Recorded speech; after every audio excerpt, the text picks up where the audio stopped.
What's up mga tol? This is Lloydie Moto. So ayun tayo, punta tayo ngayon sa May Pao, Caloocan, kung saan tinatawag ko tong capital, e-bike of the Philippines, kasi pag nadaan ka dito talagang sobrang dami. So check natin guys, let's go!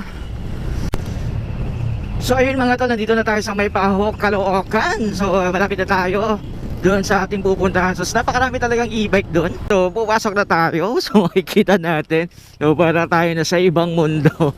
So lahat is naka e-bike. So napakarami oh. Ayan oh. Dito sa Pure Gold May Pao. So ayan, diretso lang tayo.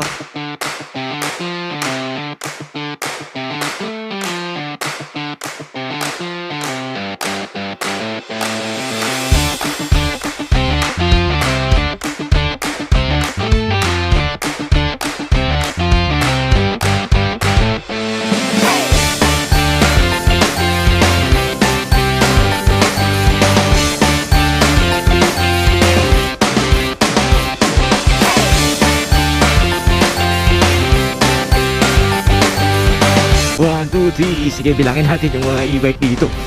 4, 5, 6, 7. Yo, tignan mo oh. E-bike talaga yung ano dito eh oh.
So ayun lang guys, so nakita nyo na yung e-bike capital of the Philippines. So makikita lang yan sa May Pao.